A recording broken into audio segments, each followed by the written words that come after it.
All right, this is the beginning of my new cookbook, which is called "Make Love Not War." Make food not war. I'll be right back. Okay, all right, I'm just gonna talk about this food here. I made it right here in this wonderful home. There you go. This is made with chorizo, which is a Mexican thing, and beef chorizo. Maybe you could use pork. I don't know.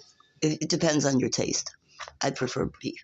Then you put in the 6 scrambled eggs or whatever, and then you add a little, like a quarter cup, just enough of mashed potato mix.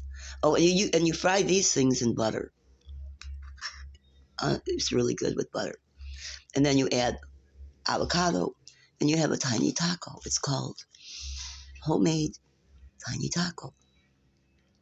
It has a chorizo with the eggs and a little bit of potato. And I know you've heard of potato tamales. I mean, potato tacos. It comes down it's like gringo version of chorizo. You know, you add the instant mashed potatoes, or you could put in real mashed potatoes. What the hell? Then it's more like a burrito. So here we go. Burrito that I made? What? That's like you Mary. I put that all together. Oh, you made it. That's good. You suck monkey balls. Okay. Only non-deformed tortilla, and then you like. God, this is so delicious. You want the rest of it? No, you already bit into it, Mary. Well, I'm hungry. My food is usually not this good. I don't like chorizo because it's too greasy, but the instant mashed potato flakes, it sucked up all the grease and it turned it into like neat potatoes. What do you think? Bland? I call it gringo chorizo or chorizo gringo. What do you like it, chorizo gringo or gringo chorizo?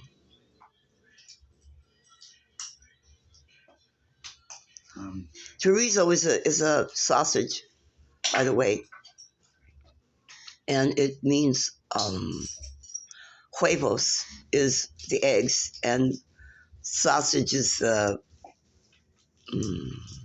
opposite of yerba. Yerna. I know how to say pussy in Spanish.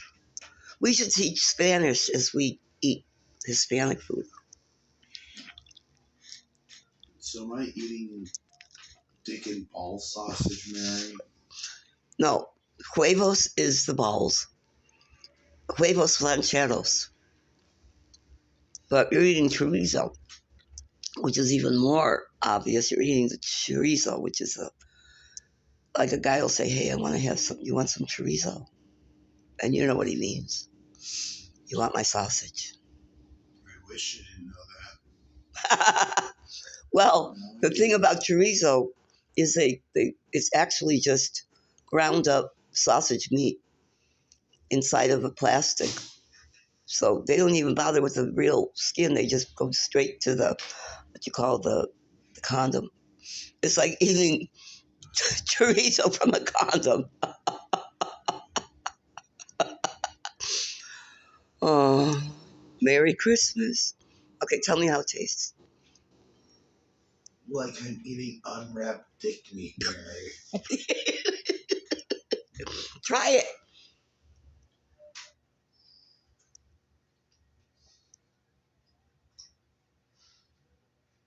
Tastes like unwrapped dick meat. But does it taste good? I mean, dick might taste delicious to some people. It tastes like the desiccated remains of Rick Caruso's penis. Don't talk about Chris. But we should. Why are you so fascinated with this Caruso? You know he has the best theater in the world. You know he has the best shopping centers in the world. You know that, and yet you're jealous because you have a city that isn't as beautiful as the cities that he has in his dream. I love Are his you dream. high? Who, me? Of course I'm high. I You want think Rick I'm Caruso. jealous of Rick Caruso? Not jealous, but fascinated that he got as far as he did with the little he had. No, I'm. How little? Well, he wasn't born with everything. You were born smarter than him. But he had the money, and that's what you're jealous about, the $1 billion. But it wasn't from anything except renting cars cheap. His father used to rent cars cheaply. It was called budget rent a car. And then I don't know if he did rent a wreck too, but I mean, people that couldn't afford to buy a rent a car would go to people like the budget rent a car, and he made money on poor people. But poor people had a version of an option over Avis. Sure, Avis was number one, and they hired who? O.J. Simpson or Honda? What was it? But budget rental car was a viable alternative. And then his son grew up and said, I'd rather work with rich people. But it doesn't mean he didn't understand poor people. He used to work at the Water and Power, right literally where the homeless people live. That's why he would have been a good person to help the homeless. He used to work at the Water and Power of Los Angeles. The office. It's right by the 6th Street station, the central station for the police. That's why the police like him, because he used to hang out at the police station. They were the only honest people he could find in Skid Row sometimes. If he would have been mayor, he would have given us benches. No, he would not have. Well, I want him to do it now. He would have ushered in the lion into our dimension, and Okay. If the lion wants to give me a seat to sit on, no, the lion does not want to give you a seat to sit on. well, let's see. I'm going to ask him to do it for me. You're going to ask the evil interdimensional lion who wants to destroy all of realities. I wanted to sit down while it happens. I was almost beaten up because there was nowhere to sit when on the day after Thanksgiving, and I sat on the sidewalk. You was almost beaten up because you sat in an area with people that didn't like you. I didn't know that they didn't like me. And if there was benches there, they would still try to beat you up, Mary. No. Yes, bullies are they get afraid by benches. Like, one thing I know about bullies is they're like Tyrannosaurus Rexes. They can't see benches.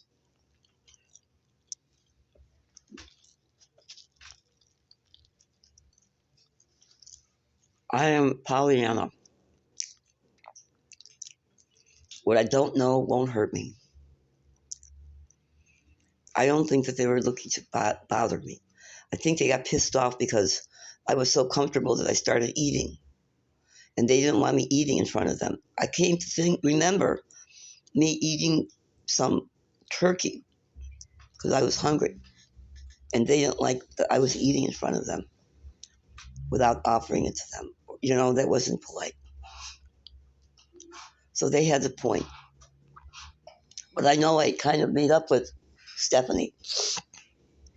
She said hello and we were friendly the other day. I don't think that she's trying to kill me.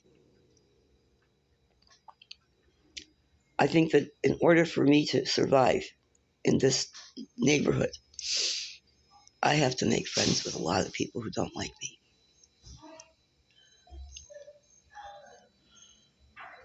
I can't survive without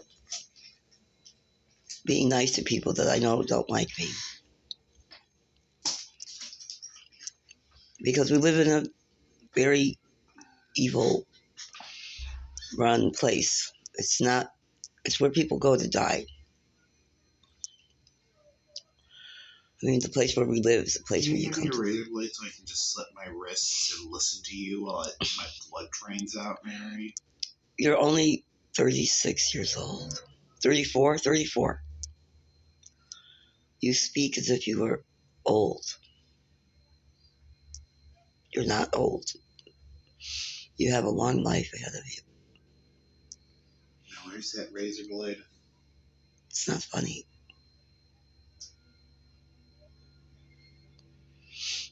I mean, your circumstances leave much to be desired, but there are things to learn in them.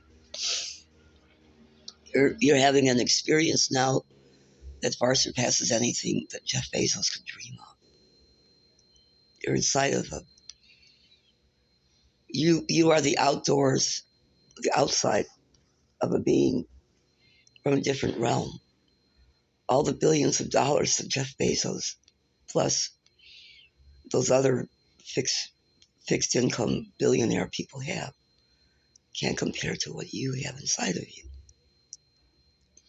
You are fascinated by billionaires because in the rightful course of events, you would be the billionaire of billionaires.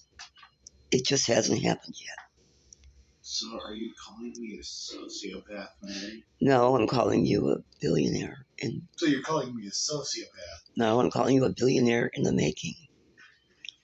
Now, either you make friends with billionaires or you'll hate yourself even more than you do now. Right now, you must hate your life, so that means you hate what you've done to make it this way. God, you are delusional. Oh, you don't hate your life? You picked it. I didn't. Are you brain damaged? On some level. No, Mary, not on any level. Well, pick a different one. That's not how reality works, Mary. I'm a reality person. No, you are living in a fantasy world. Well, I love my fantasies. Why can't your fantasies be cooler? Of all me having like a lesbian harem and You can't have a harem if you don't have $1 billion. I mean, it comes with the territory. You know, like sex and drugs. I thought the name of our book should be Sex and Drugs Without Being a Rock Star. How to get sex and drugs without being a rock star. And then we just basically, the tenets of our religion are: number one, sex; number two, drugs to enhance the sex. And the drug is only going to be marijuana or dabs or mushrooms or peyote. Once in a while, some cocaine, but not too often. Mostly caffeine. no cocaine for you, Mary. Not for me, but for you. Cocaine. Okay, I've seen. I want to ask you a question. Why do you say such bad, terrible things against the drug that you were using when you decided to? Mary, shut the fuck up. I'm asking. You don't get the story. You don't. I'm not going to engage with someone on something like that. Okay. It doesn't. I ask the same question. You always get the same reaction. There must be something seriously. I mean, when I was on meth, I didn't want to go to my son's party. And I didn't. I'm like, fuck them. And I didn't go. I stayed in Vegas with my boyfriend. Cool. And my family never forgave me.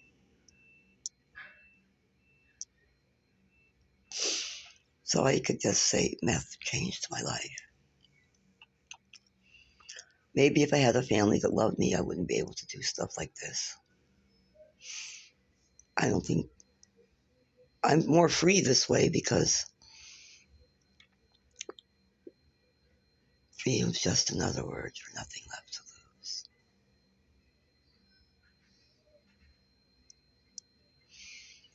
I love Janis Joplin, Nina Hagen,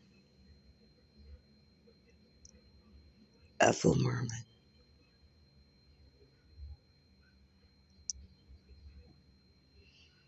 I loved Ethel Merman. Kate Smith was good. Peggy Lee. Those are the people that I wanted to be. I wanted to be Peggy Lee. And you don't even know who Peggy Lee is.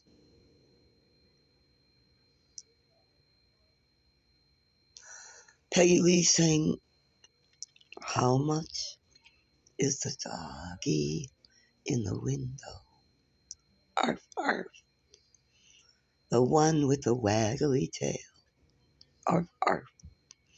How much is that doggy in the window? I do hope that doggy's for sale."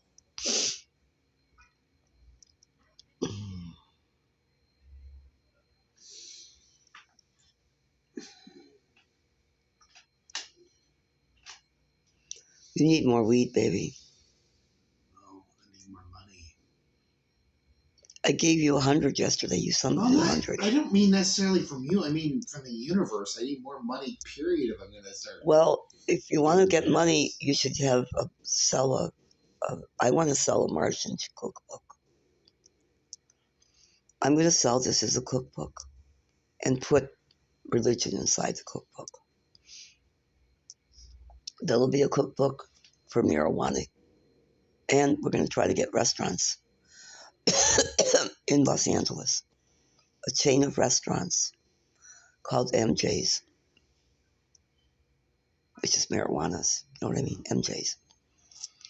And I thought it was a crazy Middle Eastern man who ran away from the mental health people in North Dakota and tried to cross the border into Canada via foot.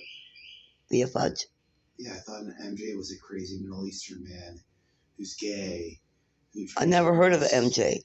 Who tries to cross the border from North Dakota into Canada Why? by foot, getting chased by the police after accusing his college of fraud. Do you know him? Yeah, of course I know a guy named MJ that's a gay, crazy Middle Easterner. Or he would have come up with this bizarre. And was he your friend? When Michelle's the more stable person in that friendship, what does it say? Oh, Michelle was a friend? Michelle. Did it? And I and MJ were all friends. Okay, so the three of you plus went up to North Dakota? No. We didn't go up to North Dakota. We listened to his story about North Dakota. Whose story? MJ? Yeah. And he was a Middle Easterner? Yes. Am I using the right pronoun? Yes. So he's gay? Michelle and I think he's a closeted trans one, but he claims to be a man, so we have to respect that. Okay.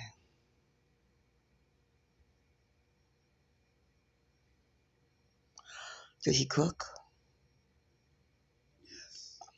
We could pretend they're his recipes from the Middle East. We can pretend it's.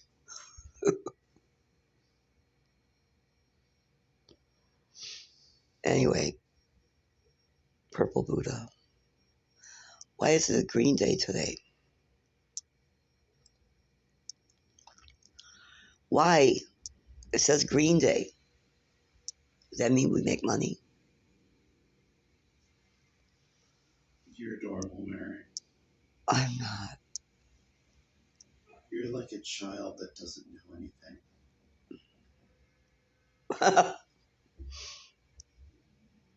Well, I do know better about cooking than you do. I think that was pretty good. That's how it looks at you. Mary, I need a real kitchen to cook and know a lot more about cooking than you think. There's one on room 113. It's similar to a real kitchen. It has a sink, a big sink right next to the place where you cook, and a refrigerator, and a table. And it's right at the Madison Hotel. But if you use it, you have to share it with the person who discovered it, who is not me. What we're doing basically is taking over the Madison Hotel this way. We're forcing them into giving us a kitchen and a sewing room and an art studio. if you are willing, you can share that with us, because so far he's let me in. But he would even be willing to do your purple Buddha outfit, and he's good. He would do it for you. I would pay for it, because he likes money like everybody, and he's a genius in a different way than you. But he's a genius, and I respect him for what he does. He's not easy to get along with, but neither are you. Mary, go fuck yourself. You act like it's a false equivalency between. I'm evil too. I'm not easy to get along with. First of all, I have not seen him doing the meth like you think. I think he's just naturally high. I think he's got ADD beyond belief, because I've seen him calm down. He calms down. When he watches TV, he calms down. So all I have to do is put TV on, and he becomes like a zombie. It's perfect. And when he works, he doesn't talk. The only time he talks is when he's between working and watching TV. And I know that because I'm the same way. I mean, you dislike him for being just like me. No, I don't. Mary, I dislike him because he's a bigot who doesn't shut the fuck up ever. Oh, okay. But he does when I'm around. Okay, Mary, if you're gonna keep on with the art apologetic shit, I'm gonna just stop. Okay, fine. All right, never mind. What are we going to do? Talk about nothing? Just don't talk about how great art is to me.